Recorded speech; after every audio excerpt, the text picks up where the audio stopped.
Epigraph. We know that we have passed from death unto life, because we love the brethren. He that loveth not his brother abideth in death. First Epistle of John 3:14. But whoso hath this world's good, and seeth his brother have need, and shutteth up his bowels of compassion from him, how dwelleth the love of God in him? 3:17. My little children, let us not love in word, neither in tongue, but in deed and in truth. 3:18. Love is of God, and every one that loveth is born of God and knoweth God. 4:7. He who loveth not knoweth not God, for God is love. 4:8. No man hath seen God at any time. If we love one another, God dwelleth in us. 4:12.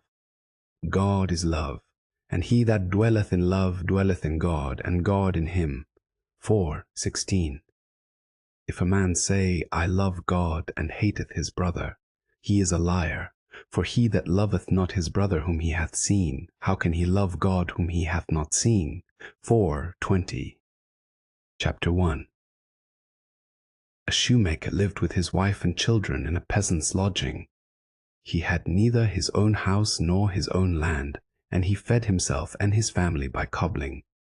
Bread was dear, and work was cheap, and whatever he earned was spent on food. The shoemaker and his wife had one sheepskin coat between them, and that had worn to tatters. For 2 years now the shoemaker had been meaning to buy sheepskins for a new coat. By autumn the shoemaker had scraped together a little money. A 3-ruble note lay in his wife's trunk, and 5 rubles and 20 kopecks were owed to him by peasants in the village. So one morning the shoemaker set off for the village to buy the sheepskins. He put his wife's quilted nankeen jacket over his shirt, then his cloth kaftan on top, tucked the 3-ruble note into his pocket, broke off a stick, and set out after breakfast. He thought, I'll collect the 5 rubles from the peasants, add my own 3, and buy sheepskins for the coat. The shoemaker arrived at the village and went to one peasant's house. The man was not home. His wife promised to send her husband with the money by the end of the week, but gave him nothing. He went to another peasant. The man swore he had no money and only paid 20 kopecks for boot repairs. The shoemaker thought of buying the sheepskins on credit, but the sheepskin dealer would not trust him. Bring the money first, he said. Then you can pick whichever you like. We know well enough how hard it is to collect debts. So the shoemaker accomplished nothing. He only received 20 kopecks for repairs and took from one peasant a pair of old felt boots to patch with leather. The shoemaker felt sorry for himself, spent all 20 kopecks on vodka, and set off for home without the sheepskins. That morning the cold had bothered the shoemaker, but after a drink he felt warm even without a coat. The shoemaker walked along the road, tapping the frozen clods with his stick in one hand and swinging the felt boots with the other, talking to himself. I'm warm enough without a coat, he said. I had a dram. It's playing in every vein. Don't even need a fur coat. Here I go, my troubles forgotten. That's the kind of man I am. What do I care? I can get by without a coat. I'll never need one. The only thing is, the wife will grumble. And it's insulting, too. You do his work, and he gives you the runaround. Just you wait. If you don't bring the money, I'll take the cap off your head. By God, I will. What is this, anyway? He pays 20 kopecks at a time. What can you do with 20 kopecks? Have a drink, that's all. He says he's in need. You're in need. But am I not in need? You have a house, and cattle, and everything. But here I am with nothing. You grow your own grain, while I have to buy mine. And one way or another you need 3 rubles a week just for bread. I come home and the bread's all gone. Another 1.5 rubles to lay out. So pay me what you owe. As the shoemaker neared the wayside chapel at the crossroads, he looked and saw something white behind it. It was already getting dark. The shoemaker peered ahead, but could not make out what it was. There was no stone like that here before, he thought. An animal? It doesn't look like an animal. The head looks human, but the rest is too white. And what would a person be doing here? He came closer, and now could see plainly. How strange!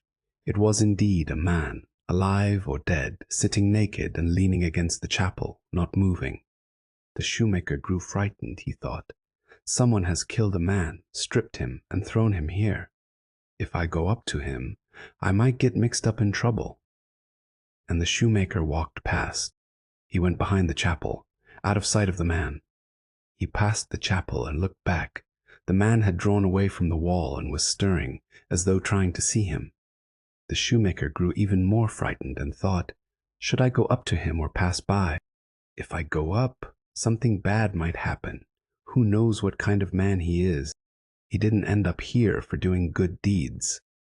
I'll go up and he'll spring at me and strangle me, and I won't be able to get away. And even if he doesn't strangle me, I'd have to bother with him. What can you do with a naked man? I can't give him the clothes off my own back, can I? God help me. And the shoemaker quickened his pace. He was almost past the chapel when his conscience pricked him.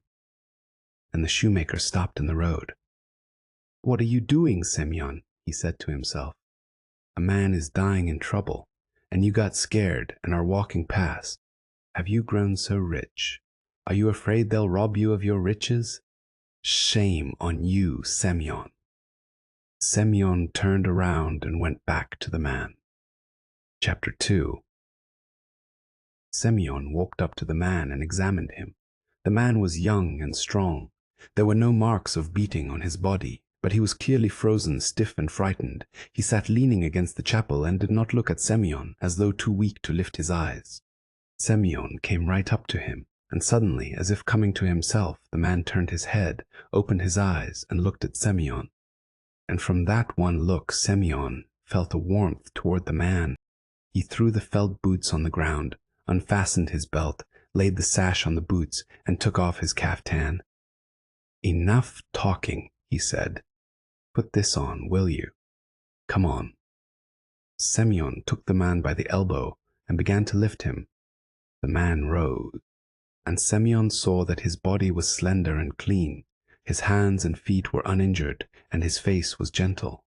Semyon threw the caftan over his shoulders, but the man could not find the sleeves. Semyon guided his arms through the sleeves, pulled the caftan on, wrapped it around him, and tied the sash. Semyon took off his torn cap and was about to put it on the stranger, but his own head felt cold, he thought. I'm bald all over, and he has long curly hair at the temples. He put the cap back on. Better to give him the boots. He sat the man down and put the felt boots on him. The shoemaker dressed the man and said, There you are, friend. Now stretch your legs and get yourself warm. All this business will sort itself out without us. Can you walk? The man stood still, looking at Semyon with a gentle expression, but could not utter a word. Why don't you speak? We can't stay here all winter. We need to get to shelter. Here, take my stick. Lean on it if you feel weak. Steady yourself. And the man began to walk. He walked easily and kept up. They walked along the road, and Semyon said, Where are you from? I am not from around here. I know all the local folk. How did you end up here, by the chapel? I cannot tell you. Someone must have harmed you? No one has harmed me. God has punished me. Of course, all things are from God. Still, you have to go somewhere. Where do you need to go? It is all the same to me. Semyon was puzzled. The man did not look like a troublemaker, and his speech was gentle, but he would say nothing about himself.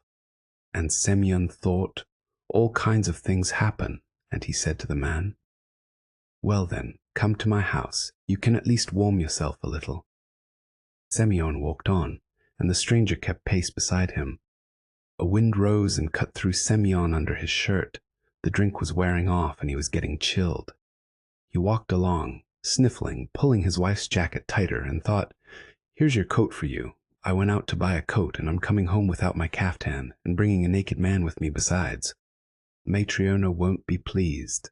And when he thought of Matryona, Semyon grew downhearted. But when he looked at the stranger, and remembered how he had looked at him by the chapel, his heart leaped with joy. Chapter 3. Semyon's wife had finished her chores early. She had chopped wood, fetched water, fed the children, eaten a bite herself, and was thinking, should she bake bread today or tomorrow? A big crust was left. If Semyon eats his dinner there, and doesn't eat much at supper, the bread will last till tomorrow, she thought. Matryona turned the crust over and over and thought, I won't bake today. There's only enough flour left for one baking. We can stretch it till Friday. Matryona put the bread away and sat down at the table to sew a patch on her husband's shirt. As she sewed, Matryona thought about how her husband would be buying sheepskins for the coat. I hope the sheepskin dealer doesn't cheat him. My husband is far too trusting. He'd never cheat anyone himself, but a small child could fool him. 8 rubles is no small sum. You can put together a good coat for that. Even if it isn't tanned, it's still a coat. How we struggled last winter without a coat. Couldn't go to the river. Couldn't go anywhere. And now he's gone out wearing everything. I've nothing left to put on. He left early enough. It's time he was back. I hope my darling hasn't gone on a spree. Just as Matryona was thinking this, the steps creaked and someone came in. Matryona stuck her needle in and went out to the passage. She saw that 2 people had come in, Semyon, and with him some man without a hat, wearing felt boots. At once Matryona caught the smell of spirits from her husband. Just as I thought, he's been drinking, she thought. And when she saw that he had no kaftan, was wearing only the jacket, and was carrying nothing, and stood there looking guilty, Matryona's heart sank. He's drunk the money away, she thought, gone on a spree with some good for nothing, and brought him home besides. Matryona let them pass into the room and followed. She saw the stranger was young and thin, wearing their own kaftan. There was no shirt to be seen under the kaftan, and no cap on his head. He stood just as he had entered, motionless, with his eyes cast down. And Matryona thought, he is not a good man, he is afraid. Matryona frowned, went to the stove, and waited to see what would happen.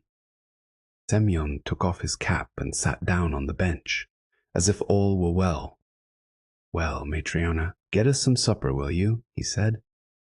Matryona muttered something under her breath. She stood by the stove without moving, looking from one to the other and shaking her head. Semyon saw that his wife was in a bad mood, but there was nothing to be done. He pretended not to notice, took the stranger by the hand. Sit down, friend, he said. We'll have some supper. The stranger sat down on the bench. Well, haven't you cooked anything? Matryona's anger boiled over. I cooked, but not for you. You've drunk your wits away, I can see. You went out for a sheepskin coat and come home without your kaftan, and bring some naked tramp with you besides. I've no supper for you drunkards. That's enough, Matryona. What's the use of wagging your tongue? First ask what kind of man he is. You tell me first where you put the money. Semyon reached into the kaftan, took out the note, and unfolded it. Here's the money. Trifonov didn't pay. He promised to bring it tomorrow. Matryona grew even angrier. He hadn't bought the coat, and he had given away his last kaftan to some naked stranger and brought him home. She snatched the note from the table, went to hide it, and said, I've no supper for you. I can't feed every naked drunkard. Matryona, hold your tongue. First listen to what I have to say. Much sense I'll hear from a drunken fool. It wasn't for nothing. I didn't want to marry you, you drunkard. My mother gave me linen. You drank it all away. You went to buy a coat. You drank it all away. Semyon tried to explain to his wife that he had only spent 20 kopecks, and tried to tell her where he had found the man. But Matryona would not let him get a word in edgewise. She talked 2 words at a time. She brought up everything that had happened 10 years before. Matryona talked and talked, then rushed up to Semyon and seized him by the sleeve. "Give me back my jacket. It's the only one I have left, and you took it off me and put it on yourself. Give it here, you scoundrel. May the devil take you." Semyon began taking off the jacket and turned a sleeve inside out. His wife yanked it, and the jacket split at the seams. Matryona grabbed the jacket, threw it over her head, and headed for the door. She meant to leave, but stopped. Her anger had not cooled. She wanted to vent it and also wanted to know who this man was.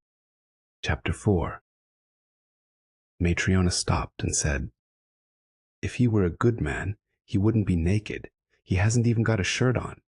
If he'd been up to any good, you'd have told me where you found such a fine fellow. I'm telling you, I was walking along, and there he sat by the chapel, stripped bare and frozen stiff. It's not summer, you know, to be going around naked. God led me to him, otherwise he'd have perished. What was I to do? All kinds of things happen. I took him, dressed him, and brought him here. Calm your heart. It's a sin, Matryona. We all must die." Matryona was about to let loose again, but she glanced at the stranger and fell silent. The stranger sat motionless on the edge of the bench, just as he had sat down. His hands were folded on his knees. His head was bowed to his chest. His eyes were closed, and he kept wincing as though something were choking him. Matryona fell silent, and Semyon said, "Matryona, is there no God in you?" Hearing these words, Matryona looked at the stranger once more, and suddenly her anger melted away. She stepped away from the door, went to the corner by the stove, and got supper ready. She set a bowl on the table, poured out some kvass, and brought out the last crust. She laid out a knife and spoons. "Eat if you like," she said. Semyon nudged the stranger. "Come, sit closer, my good man," he said. Semyon cut the bread, crumbled it into the bowl, and they began to eat. Matryona sat at the corner of the table, rested her chin on her hand, and looked at the stranger. And Matryona felt pity for the stranger, and she grew fond of him. And suddenly the stranger brightened, stopped wincing, raised his eyes to Matryona, and smiled. After supper, the wife cleared the table and began questioning the stranger. "Where are you from?" "I am not from around here." "But how did you come to be on the road?" "I cannot tell you." "Who stripped you?" "God has punished me." "And you were just lying there naked?" "Yes, I lay there naked, freezing. Semyon saw me, took pity on me, took off his kaftan, put it on me, and told me to come here. And here you have fed me, given me drink, and taken pity on me. God save you." Matryona got up, took an old shirt of Semyon's from the window-sill, the very one she had been patching, and gave it to the stranger. Then she found a pair of trousers and gave those to him as well. "Here, I can see you have no shirt. Put these on and lie down wherever you like, on the loft or on the stove."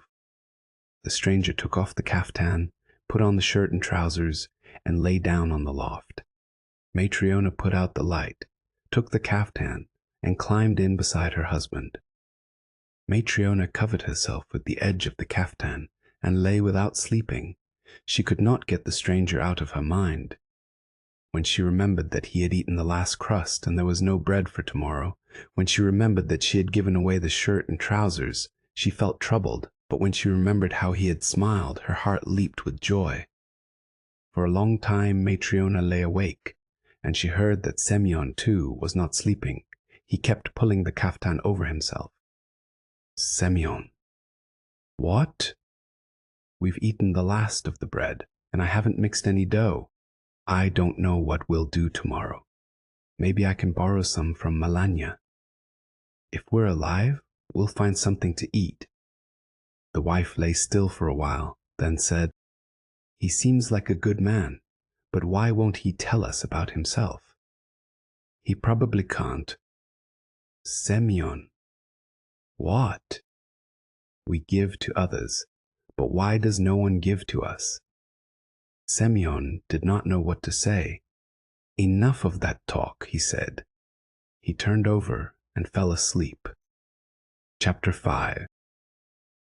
In the morning, Semyon woke up. The children were still asleep. His wife had gone to a neighbor to borrow bread.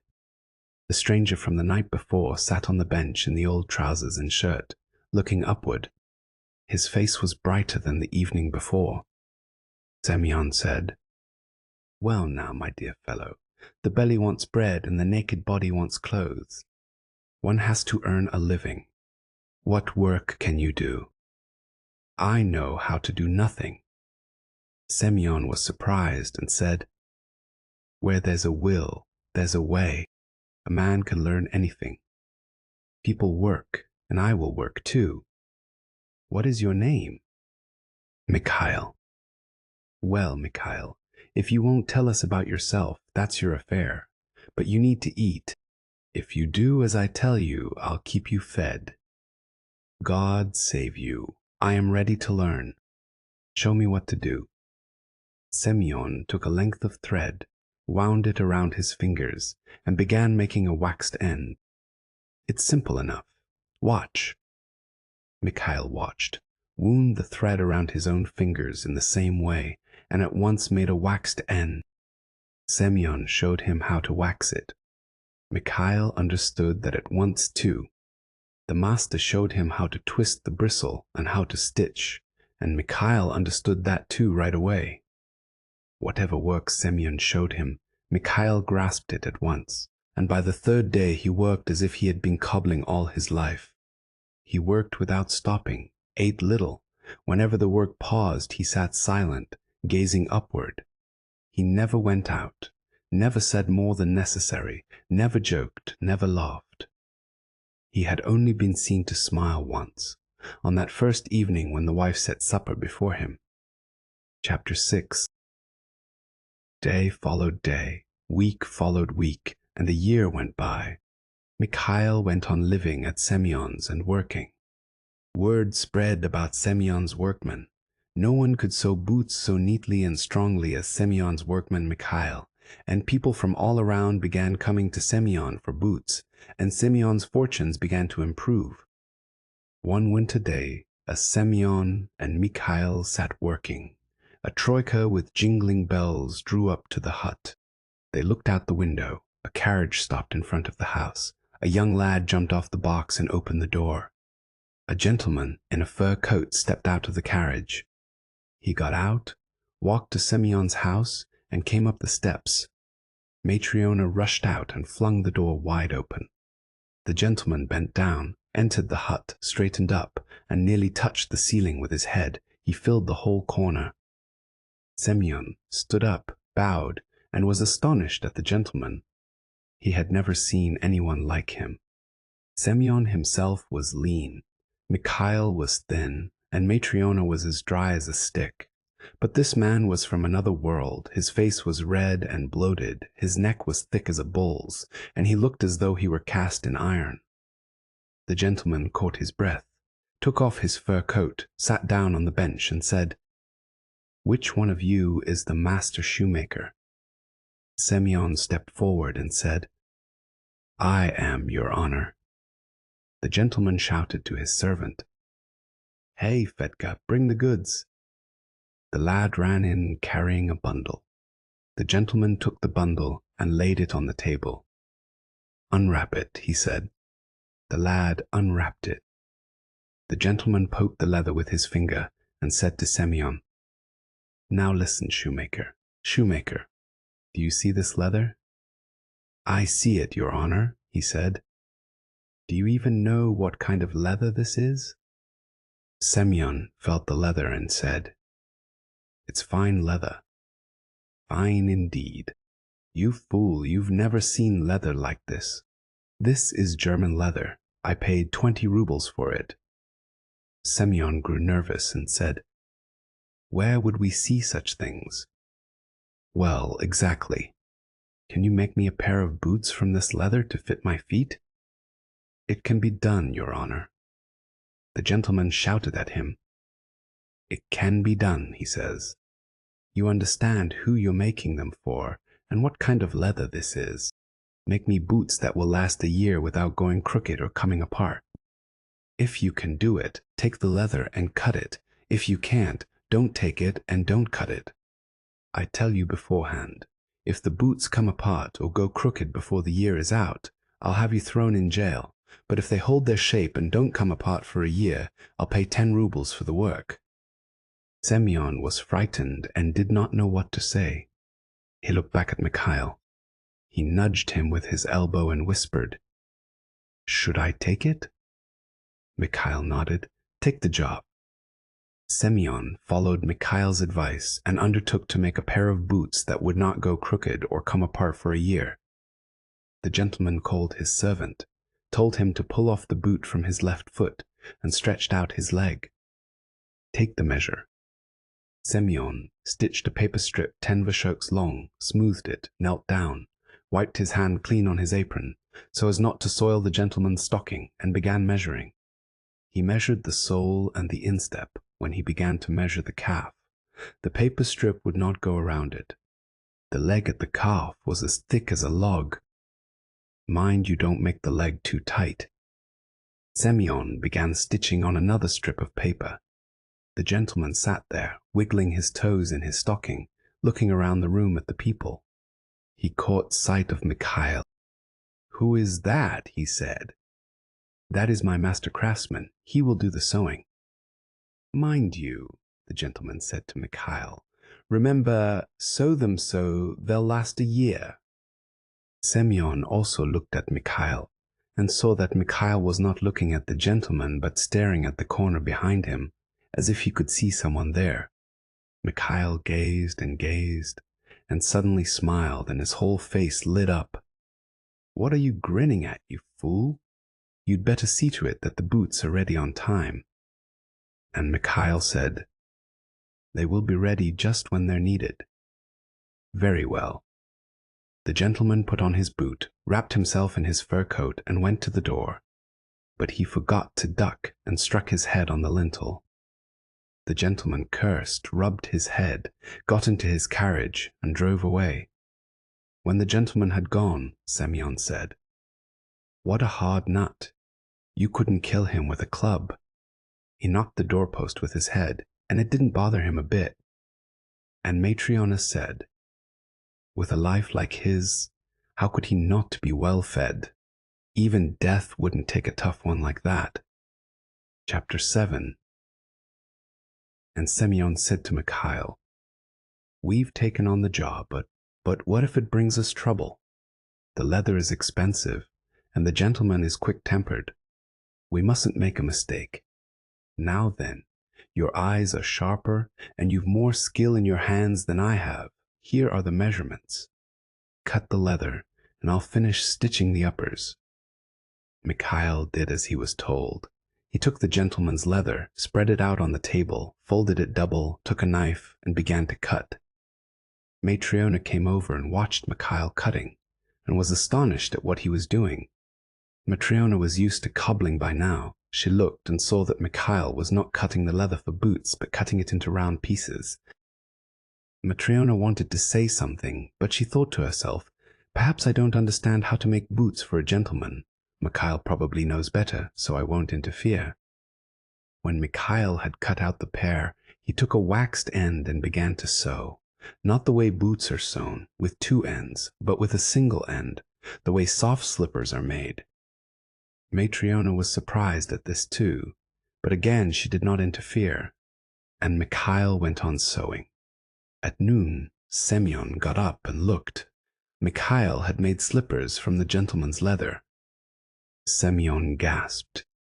"How is it," he thought, "that Mikhail has lived with me a whole year and never made a mistake, and now he's gone and done a thing like this? The gentleman ordered welted boots, and he's made soft slippers without soles. He's ruined the leather. How am I going to settle with the gentleman? You can't find leather like that anywhere." And he said to Mikhail, "What have you done, my dear fellow?" he said. You've ruined me. The gentleman ordered boots, and what have you made?" He had just begun to scold Mikhail when there came a knock at the door. They looked out the window.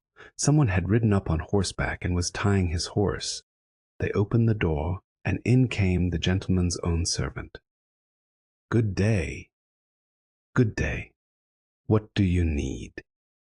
"The mistress sent me about the boots." "What about the boots?" "Well, what about the boots? The master doesn't need boots anymore. The master has passed away." "What?" "He didn't make it home from your place. He died in the carriage." When the carriage reached the house and they went to help him out, he had slumped over like a sack, already stiff and dead. They could barely get him out of the carriage. The mistress sent me to say, "Tell the shoemaker that the gentleman who was there and ordered boots and left the leather, tell him boots are not needed now, and to make a pair of soft slippers for the dead man from the leather as quickly as possible. Wait till they're done and bring the slippers back with you." So here I am." Mikhail took the scraps of leather from the table, rolled them up, picked up the finished slippers, slapped them against each other, wiped them with his apron, and handed them to the servant. The servant took the slippers. "Farewell, masters. Good luck." Chapter 8. Another year passed, and another, and Mikhail was now living at Semyon's for 6 years. He lived as before. He never went anywhere, spoke no unnecessary word, and in all that time had smiled only twice, once when the wife set supper before him, and once at the gentleman. Semyon could not praise his workman enough. He no longer asked him where he came from. His only fear was that Mikhail might leave. One day they were all at home. The wife was putting pots in the stove, and the children were running along the benches, looking out the windows. Semyon was stitching at one window, and Mikhail was nailing a heel at another. A boy ran along the bench to Mikhail, leaned on his shoulder, and looked out the window. "Uncle Mikhail, look, a merchant's wife is coming with 2 little girls, and one of the girls is lame." As soon as the boy said this, Mikhail dropped his work, turned to the window, and looked out. And Semyon was surprised. Mikhail had never looked out the window before, but now he pressed his face to the glass and stared at something. Semyon also looked out and saw a woman walking toward his door, neatly dressed, leading 2 little girls by the hands in fur coats and patterned kerchiefs. The girls were so alike you could not tell one from the other. Only one had a crooked left leg. She walked with a limp. The woman came up the steps, into the passage, felt for the door, lifted the latch, and opened it. She let the 2 girls in ahead of her and entered the room. "Good day, friends." "Welcome. What can we do for you?" The woman sat down at the table. The girls pressed against her knees, shy of the strangers. "I need leather shoes made for the girls for spring." "That can be done. We haven't made such small ones before, but it can all be done. We can make welted ones or soft ones lined with canvas. Here is Mikhail, my master craftsman." Semyon glanced at Mikhail and saw that he had dropped his work and sat staring at the girls without taking his eyes off them. And Semyon was puzzled by Mikhail. True, the girls were pretty, dark-eyed, plump, rosy-cheeked, wearing fine little fur coats and kerchiefs, but Semyon could not understand why he was staring at them so, as if he knew them. Semyon was puzzled, and he began to discuss terms with the woman. They agreed on a price, and he prepared the measure. The woman lifted the lame girl onto her lap and said, "Take 2 measurements from this one. Make 1 shoe for the crooked foot and 3 for the straight one. Their feet are the same size, exactly alike. They are twins." Semyon took the measurement and, pointing to the lame girl, said, "How did this happen to her? Such a pretty little girl. Was she born that way?" "No, her mother crushed her." Matryona spoke up, eager to learn who the woman was and whose children they were. "Are you not their mother, then?" "I am neither their mother nor any relation, dear. They are not mine at all. They are adopted. They're not your own, and yet you care for them so. How could I not care for them? I nursed them both at my own breast. I had a child of my own, but God took him. I didn't grieve for him as I grieve for these two. Whose children are they? Chapter 9. The woman began to talk and told her story. It was about 6 years ago, she said. These little orphans lost both parents in 1 week. They buried the father on Tuesday, and the mother died on Friday. The little ones were left fatherless after 3 days, and the mother did not live even 1 more day. I was living as a peasant with my husband at that time. We were neighbors, living next door. Their father was a solitary man who worked in the forest. A tree fell on him somehow, caught him across the middle, and crushed his insides. They barely got him home before he gave up his soul to God, and that same week his wife gave birth to twins, these very girls. Poverty, loneliness. She was all alone, no old woman, no girl to help.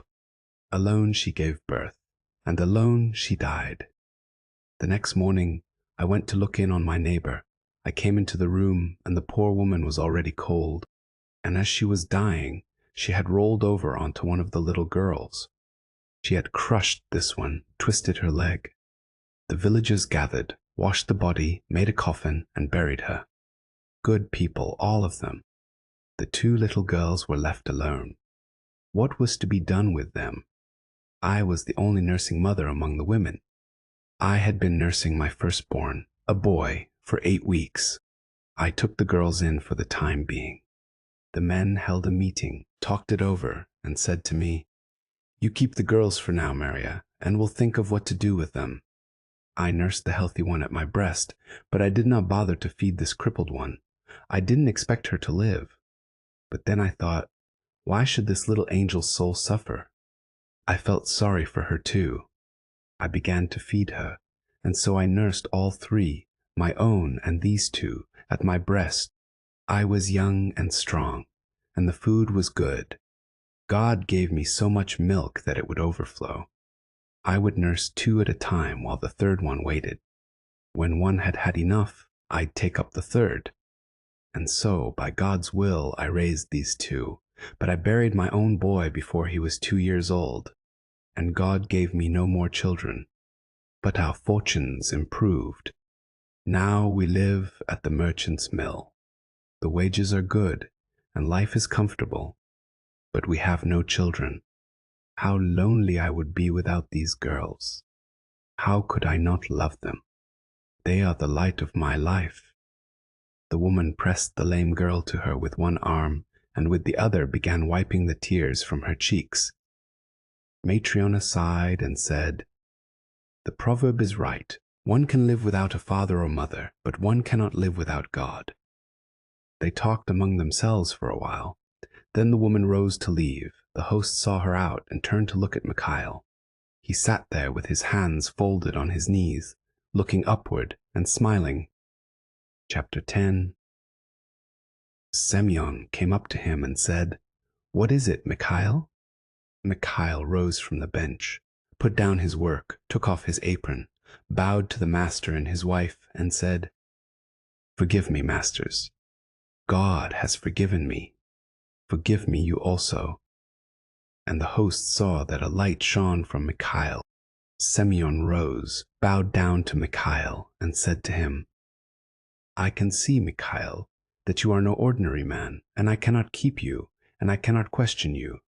But tell me one thing. Why, when I found you and brought you home, were you so gloomy, and when my wife set supper before you, you smiled at her, and from that moment grew brighter?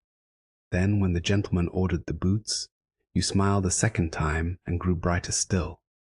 And now, when the woman brought the little girls, you smiled for the 3rd time, and your whole being was alight.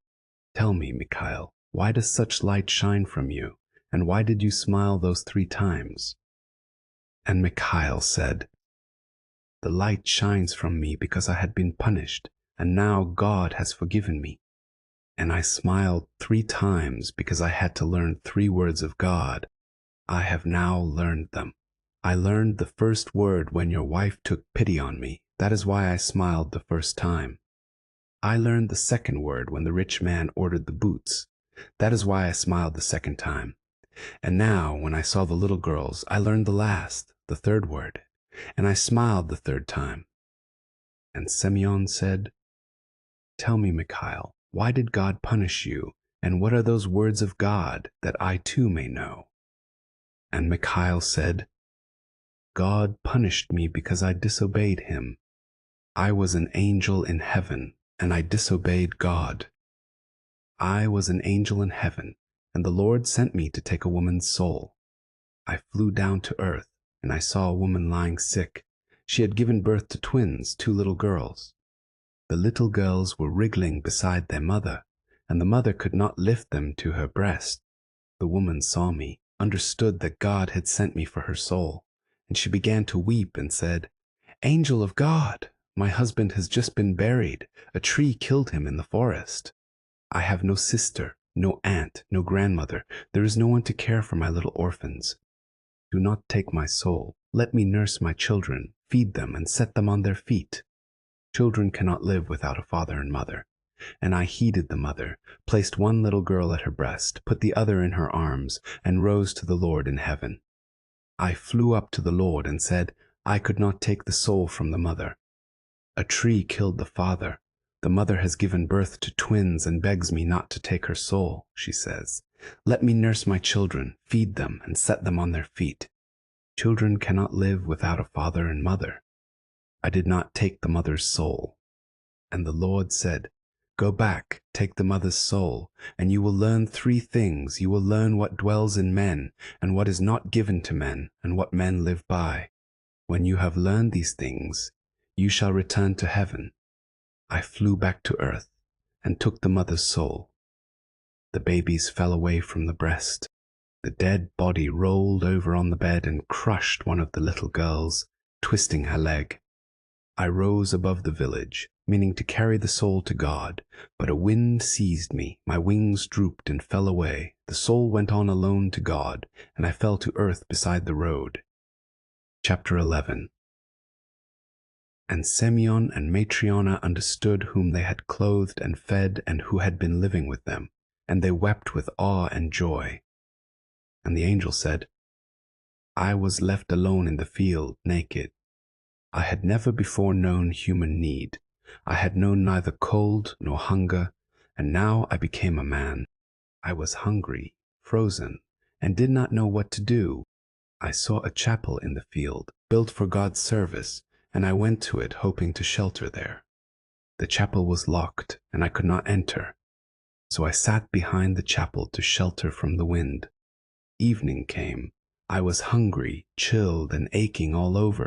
Suddenly I heard a man walking along the road, carrying boots and talking to himself. For the first time since I had become human, I saw a mortal human face, and it terrified me. I turned away from it. And I heard this man talking to himself about how to cover his body from the winter cold, and how to feed his wife and children. And I thought, I am perishing from cold and hunger, and here is a man thinking only of how to clothe himself and his wife and feed his family. He cannot help me. The man saw me, frowned, grew even more frightening, and walked past, and I despaired. Suddenly I heard him coming back. I looked up and did not recognize the same man. Before, his face had borne the mark of death, but now he had suddenly come alive, and in his face I recognized God. He came up to me, clothed me, took me with him, and led me to his home. I came to his house, and a woman came out to meet us and began to speak. The woman was even more frightening than the man.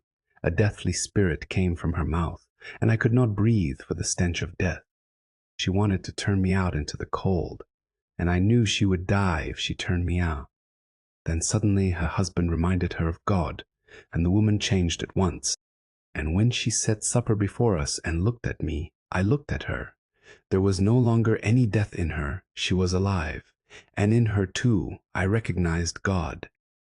And I remembered the first word of God, You will learn what dwells in men. And I learned that what dwells in men is love.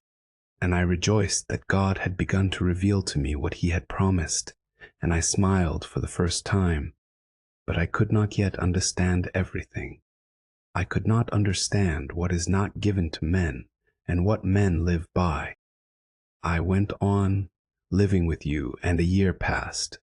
A man came to order boots that would last a year without going crooked or coming apart. I looked at him, and suddenly behind his shoulders I saw my companion, the angel of death. No one but I could see this angel, but I knew him, and I knew that before the sun set, the rich man's soul would be taken. And I thought, this man is laying up provisions for a year, yet he does not know that he will not live till evening. And I remembered the second word of God, you will learn what is not given to men.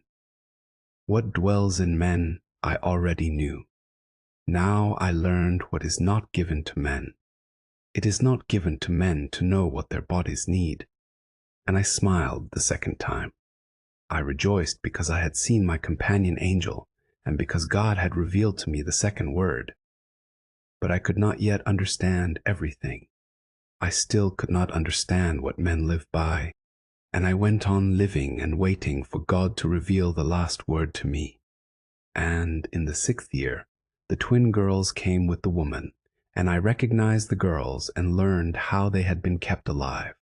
I recognized them, and I thought, their mother begged for her children, and I believed her. I thought that children could not live without a father and mother, yet a strange woman has nursed and raised them. And when the woman wept with love for these children who were not her own, I saw the living God in her and understood what men live by. And I knew that God had revealed to me the last word and had forgiven me, and I smiled for the third time. Chapter 12. And the angel's body was bared, and he was clothed in light so bright that the eye could not bear to look upon him. And he spoke in a voice that seemed to come not from him but from heaven.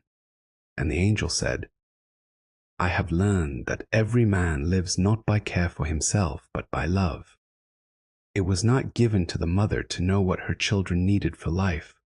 It was not given to the rich man to know what he himself needed. And it is not given to any man to know whether he will need boots for the living or slippers for the dead by evening.